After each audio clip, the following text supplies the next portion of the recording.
Le mercato, le mercato, le mercato. Youssoupha Moukoko, apparemment, serait très très très proche de l'Olympique de Marseille. Alors là, ça c'est un truc que j'avais pas vu venir.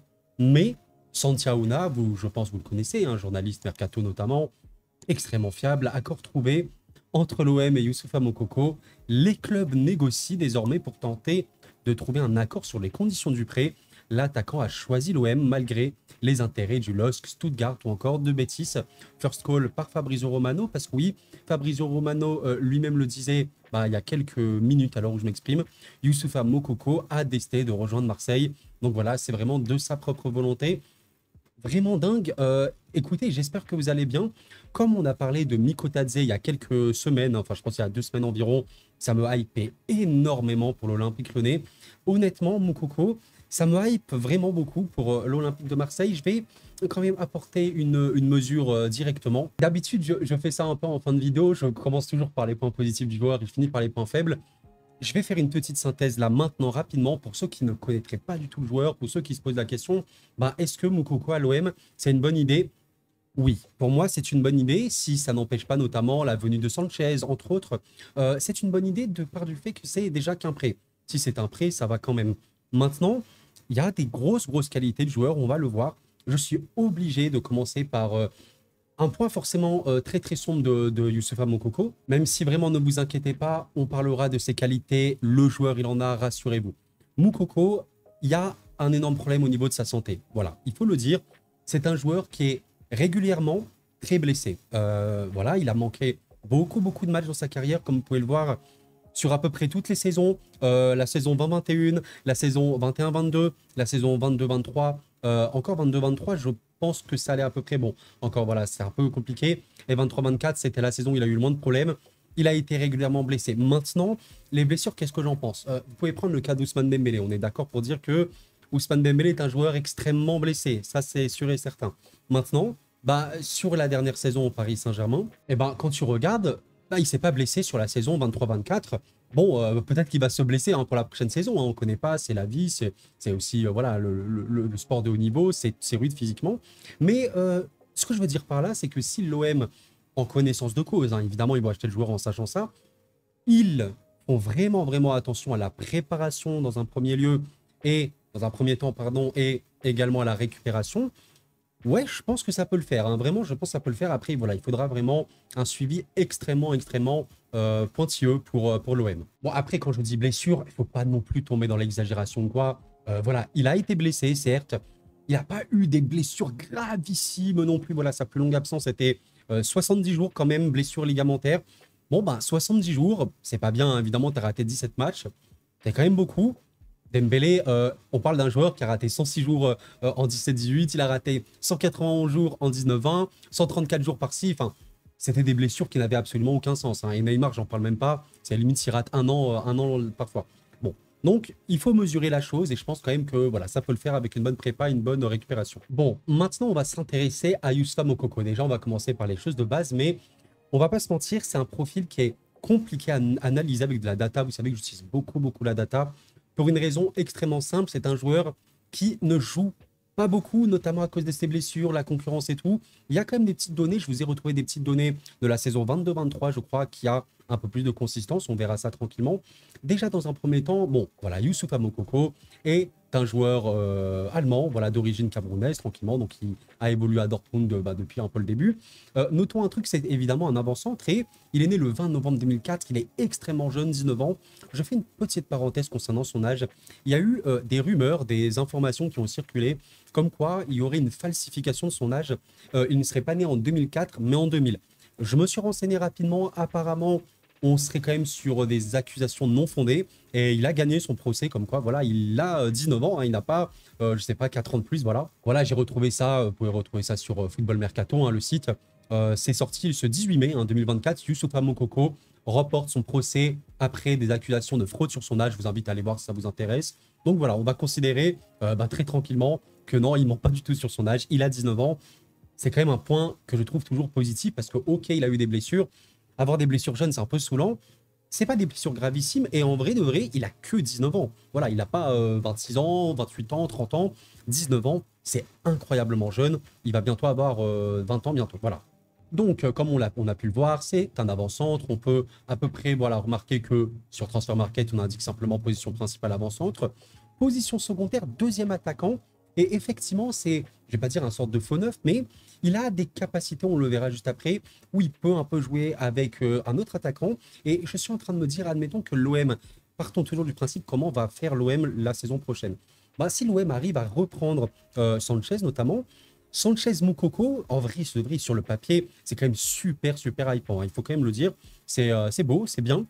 On verra bien, mais voilà, il y a cette possibilité de combiner, de pouvoir être utile outre que tout seul. On peut regarder un truc notamment au niveau de la valeur marchande. Bah, il est coté à 22 millions d'euros aujourd'hui, ce qui est honnêtement bien. Voilà, c'est pas 50 millions, 60 millions évidemment, hein, mais 22 millions. Bah, c'est un jeune joueur, c'est bien. Voilà, il faut aussi savoir qu'il y a eu une époque où il était à 30 millions, notamment sur la saison 22-23. Voilà, mais bon, il a légèrement chuté, un peu moins joué et tout.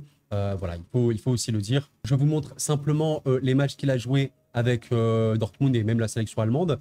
Bon, il faut savoir que c'est pas des matchs pleins, souvent c'est des entrées de jeu, donc j'ai pas trouvé les statistiques au niveau des minutes jouées. Mais voilà, il y a quand même un petit peu d'expérience, grosso modo. On comptabilise sur Wikipédia 100 matchs joués. En vrai, c'est pas vraiment 100 matchs, hein. Vous avez compris, il n'a pas été titulaire ni rien machin. Donc il faut quand même mesurer ça. Mais les gars, je suis bête, j'avais totalement oublié qu'il y avait les minutes jouées sur Transfer Market. Bah, comme on peut le voir en Bundesliga, qu'est-ce que ça dit? Ça dit 76 matchs joués.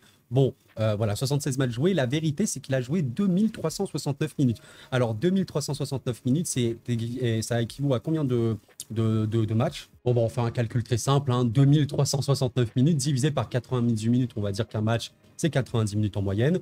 Il a joué 26,3 matchs, on peut dire 26 matchs. Bah, en vrai de vrai, quand on considère ça, sur le papier, vous voyez, il a joué 76 matchs, mais il y a plein de petites entrées par-ci par-là. Il a joué entre guillemets, enfin, oh non, c'est pas entre guillemets, concrètement, seulement 26 matchs complets. Ben, c'est pas une expérience de fou non plus, hein. Voilà, ça prouve qu'il a quand même eu un temps de jeu limité. Mais truc très intéressant, quand on regarde les buts et les passes D, même si j'aime bien réfléchir en fonction d'expected goals, expected assists et toutes les stats approfondies, si on considère simplement les buts, 17 buts en 26 matchs complets, franchement, pour un si jeune joueur, on rappelle qu'il a été lancé à Dortmund très tôt, c'est vraiment, vraiment, vraiment bien. Et c'est positif. Et j'insiste là-dessus, c'est vraiment positif. L'OM cherche un mec qui va marquer des buts. Bon, dans sa carrière, vous l'avez compris, il n'a pas mis beaucoup de buts, mais il est jeune, il n'a pas été titulaire ni rien. Moi, je trouve que c'est positif. Vous me dites un petit peu ce que vous en pensez. Mais espérer voir Moukoko, qui est lancé, sans blessure et tout, enchaîner en tant que titulaire et marquer, je sais pas, un jour 15 buts sur une saison en Ligue 1, ouais, je suis pas du tout en mode c'est impossible. Mais vraiment, vraiment très loin de là. Donc, il faut vraiment le considérer largement. Alors, on se retrouve sur Football Ref pour voir un petit peu la data du joueur, même si, comme je l'évoquais précédemment, c'est compliqué, il n'y a pas beaucoup de données. Là, vous pouvez prendre la saison de Bundesliga qui vient de s'écouler. Il y a seulement 625 minutes jouées. On va pas se mentir, quand vous avez un échantillon aussi faible, la pertinence, elle n'est pas non plus ultra élevée. Donc, je vous inviterai vraiment à regarder vous-même des vidéos, on va dire des clips du joueur, comment il joue, comment il est en mouvement, etc. Même si, faites attention, highlights, on sait qu'on montre que les bonnes choses. Je vous dirai quand même les choses qui fait moins. Il y a quand même un meilleur échantillon sur la saison 22-23 où il a joué 1141 minutes, c'est mieux. C'est pas encore le top, on dit quand même que 1500 minutes minimum, c'est quand même le mieux. Maintenant, j'ai trouvé quelques petites données pour également le comparer aux avancantes de Bundesliga par rapport au même temps de jeu. Donc, ça va être à peu près, je pense, cool. On va quand même s'intéresser voilà, aux données de 2022-2023 où il a pas mal joué.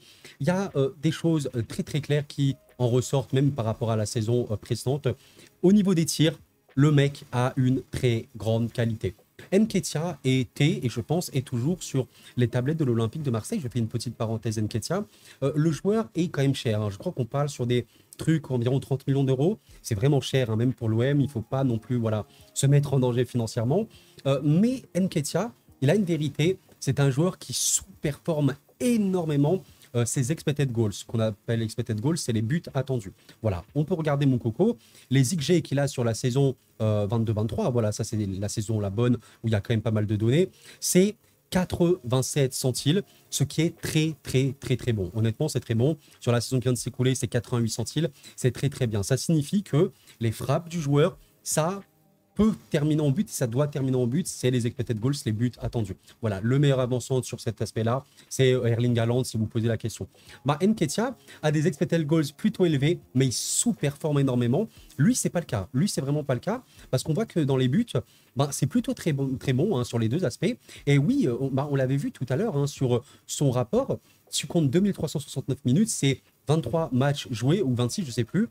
Bah, 17 buts, c'est honnêtement bon. Et oui, parce que Moukoko a quand même cette qualité de frappe qui est très très bonne. On voit qu'au niveau du total des tirs, 78 centiles, bon, bah, il y a des avant-centres qui tirent mieux, qui font mieux, enfin qui tirent plus, on va dire. Maintenant, 78 centiles, c'est bien. Les tirs cadrés, le pourcentage des tirs cadrés et les buts par tir, ce qui est très très important, bah, honnêtement, c'est très très bon. C'est ultra positif. On rappelle, encore une fois, on ne parle pas de Erling Haaland qui joue tous les matchs dans une équipe ultra énorme comme Manchester City. On ne parle pas de ça. On parle de Moukoko, pas du tout titulaire indiscutable, qui a été régulièrement blessé, avec les peu de temps qu'il a, le peu de temps qu'il a, les peu de miettes qu'il a, ben, il a vraiment une très grosse performance au niveau du tir, qui en fait que là, il est comparé aux avant-centres, c'est vraiment bon. Malgré les données, comme vous l'avez compris, qui sont faibles. C'est vraiment bon. Et là, je vous ai trouvé un tableau par quelqu'un sur Twitter, alors qui a fait un thread complet sur le joueur, très complet. Je vous inviterai, pourquoi pas aller le voir. Je le mettrai en description, ça vous intéresse, de RD Scouting. Voilà, je le mettrai en description, c'est en anglais. Vous pouvez traduire au pire hein, sur Twitter. Mais voilà, il y a quand même quelque chose, là c'est sur la saison 22-23, ce qu'on vient de voir de Moukoko, c'est les stats comparés aux autres avancantes de Bundesliga avec au moins 460 minutes jouées. Il y a quand même quelque chose qui est très intéressant au niveau des tirs, on l'a bien vu, les shots, les goals conversions et les non-penalty goals, donc voilà, les tirs, le pourcentage de buts hein, convertis tout simplement, et les buts non penalty, ben, le joueur est très haut, hein, vraiment très haut, il est largement en avance sur les autres, et c'est réellement, je pense, la force principale du joueur, c'est ce qui fait que, ouais, il y a ce talent-là. Et vous savez, il y a très sûrement eu, à l'époque, quand il était encore plus jeune, à 16 ans et tout, même avant, hein, il a été surclassé dans toutes les divisions. Waouh, c'est un immense talent, un joyau brut qu'il faut faire jouer, qu'il faut qu'il enchaîne et tout. Il a vraiment l'air incroyable. Et au niveau du tir, ça se voit. Il a un sens du but, je sais pas, il peut tirer, il peut marquer. Ça se voit sur à peu près tout ce qu'on a pu voir dans cette vidéo et même ce qu'on a pu voir sur le terrain. Alors, un autre gros point fort de Moukoko et un point fort qu'on peut sous-estimer mais qui est important, vous le voyez au niveau ici du graphique, les duels défensifs. Et oui, notamment le duel défensif qui joue, le pourcentage de duels défensifs qui gagne, ben, encore une fois, comparé aux avant-centres, hein, c'est pas un milieu défensif ni rien, mais comparé aux avant-centres, bah, franchement, il se débrouille très bien. Ça m'a un peu surpris, mais c'est vrai que quand on le voyait en Bundesliga, il avait quand même beaucoup d'intensité. Le mec est bon, et comme on peut le voir par exemple sur Football Ref, sur la saison 22-23, ben, il a quand même des tacles réussis en zone défensive, milieu terrain et zone offensive qui sont vraiment bonne, encore une fois, comparé aux avant-centres. Le pourcentage de dribble taclé, les tacles manqués, il a peu de déchets sur le tacle, donc c'est plutôt bien. Bah, mine de rien, c'est quelque chose de très positif et donc c'est un joueur qui va mettre beaucoup d'intensité. On rappelle que Moukoko, c'est un joueur avec beaucoup de force, beaucoup d'énergie, qui n'hésite pas à presser, à contre-presser, c'est extrêmement important. En Bundesliga, en plus, vous avez vu l'intensité qui est mise, c'est capital. Bah, franchement, vous avez un duo assez cool parce que il peut, je vous prends un exemple, il n'a pas le ballon, il va presser le porteur vraiment très fort, il peut gagner son duel et en récupérant le ballon, tu sais pas, il peut déclencher une frappe qui finit en but. Ça, c'est Youssoufa Moukoko et c'est honnêtement bah, quand même très intéressant à noter. Alors, j'ai envie d'évoquer quelque chose de très important, c'est le dribble. Parce que le joueur, on peut le voir ici et on peut le voir également sur ce graphique ici, c'est quand même un joueur qui dribble. C'est pas le mec qui dribble le plus hein, comparé aux autres avant-centres. Par contre, oui, il a un pourcentage de dribble réussi qui est faible. Il faut quand même le dire, ça se voit ici, ça se voit également sur le terrain. Voilà, il dribble, voilà, c'est pas le mec qui dribble le plus, il a un pourcentage assez faible. Et je vous ai retrouvé une action que je vais vous montrer tout de suite. J'ai quand même envie de vous montrer une petite action, évidemment, je vais vous montrer quelques petites images de Moukoko. Je ne peux pas vous montrer des clips vidéo parce que vous savez, les droits d'auteur sur YouTube, c'est très compliqué. Mais concernant cette action-là, vous voyez le ballon, il va être récupéré par Youssoufa. Youssoufa, il est ici, enfin, récupéré par un de ses coéquipiers. Youssoufa, vous pouvez le voir ici sur le terrain. Là, vous voyez le duel, il y a le joueur de Dortmund qui va le gagner et le ballon va atterrir, regardez un petit peu, directement en direction de Moukoko. Qu'est-ce que va faire le joueur? Et là, vous allez quand même comprendre que même si il peut avoir beaucoup de déchets dans le dribble, on a parlé juste avant de sa capacité à pouvoir gagner des duels, là il ne le fait pas en l'occurrence, mais rapidement tirer. Et ça, c'est vraiment une de ses grosses facultés. Et bien, regardez simplement ce que va faire Moukoko sur cette action-là. Le ballon va tomber sur lui. Qu'est-ce qu'il va faire? Bam, regardez directement un peu un sorte de contrôle orienté dans le sens du jeu.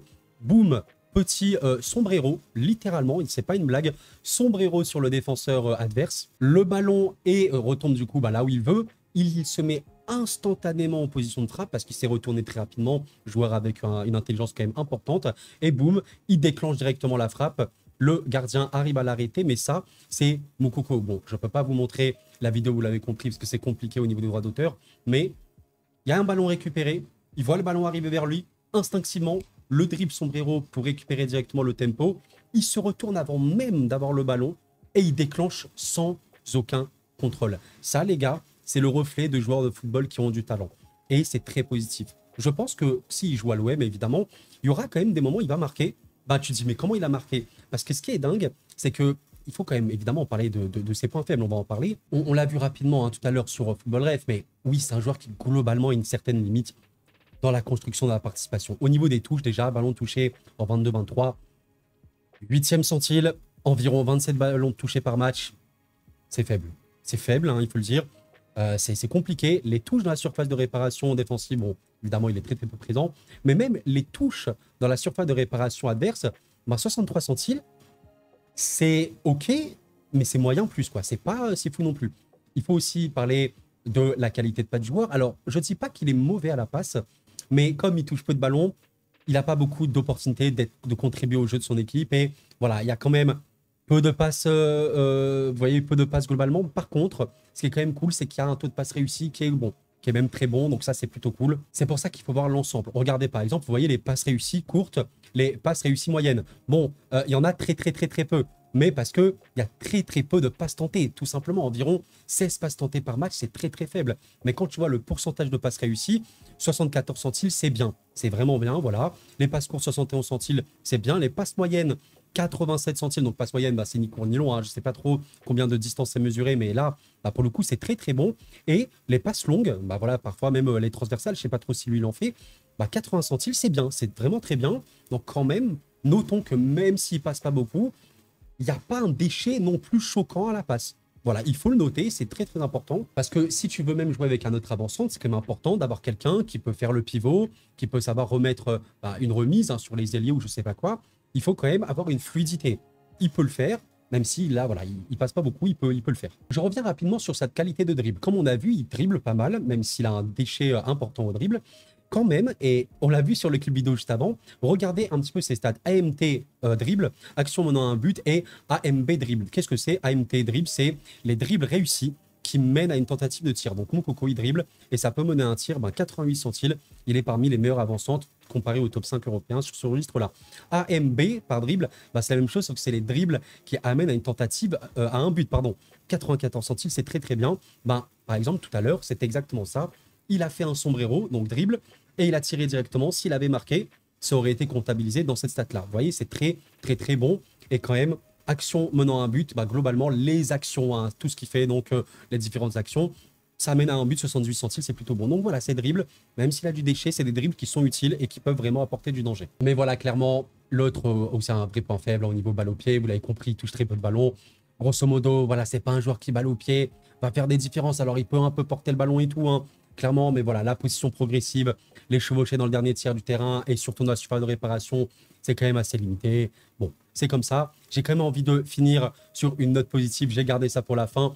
Les statistiques importantes au niveau des duels aériens, ça, c'est quelque chose de très positif qui peut manquer à certains clubs. Je vous prends le PSG. Il n'y a pas de buteur de la tête. On verra Gonzalo Ramos ou quoi peut-être. Mais Moukoko est très bon dans les airs. Et c'est quand même un gros point fort. Il peut marquer dans les airs. Il a une faculté. Quand tu vois ce pourcentage de duels aériens gagnés, il est énorme.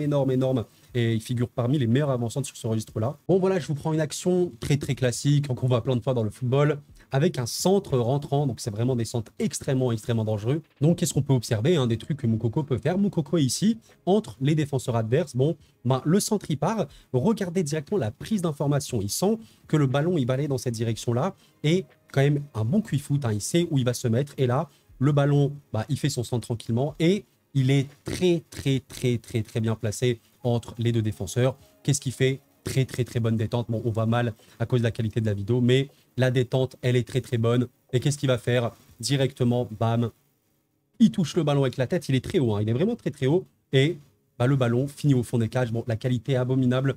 Je mettrai le lien du stream en description si vous voulez voir plus en détail, mais je vous invite à également voir sur YouTube. Mais voilà, je pense qu'on va tranquillement conclure cette vidéo par dire que l'OM, c'est une bonne affaire, surtout si c'est un prêt. Sans offre obligatoire, bah franchement, tu prends pas vraiment beaucoup de risques. Maintenant, j'aimerais bien que Marseille compte sur lui. S'il vient, il faut vraiment qu'il soit titulaire et qu'il enchaîne. Il y a d'autres un peu points faibles que j'ai pas pu relever parce qu'on ne le voit pas sur la data, mais c'est au niveau un peu de la prise de décision. Parfois, il peut être, je vais pas dire foncer tête baissée et ne rien voir autour de lui, mais il y a des meilleurs choix, donc il faut qu'il s'améliore, on va dire, dans pas le dernier geste, mais plutôt dans la prise de décision globale. Mais à part ça, même si, ok, sur le papier, vous l'avez vu, il y a quand même eu beaucoup de blessures. La contribution globale au jeu, à la construction, elle est moindre. Mais en vrai, c'est quand même un mec qui peut dribbler, qui dribble pas mal avec son déchet, mais que ses dribbles apportent du danger. Il a une qualité de frappe qui, là, sans aucun débat, est très, très, très, très, très bonne. Franchement, un prêt, c'est pas du tout risqué. Et sa polyvalence peut aussi l'amener à jouer avec un autre avant-centre. Non, franchement, pour moi, c'est une très très bonne affaire. Les amis, j'espère que vous avez apprécié cette vidéo. Je vous invite à laisser un petit like, à vous abonner. Si ce n'est pas fait, vous savez que ça m'aide beaucoup. On est de plus en plus nombreux. Je vous remercie. On parle de football sur cette chaîne, de la Ligue 1 beaucoup surtout.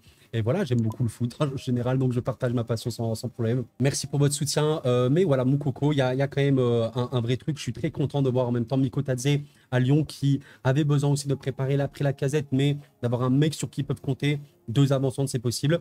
Bah, l'OM, peut-être, vont se diriger vers ça. Ça sera très, très intéressant à voir.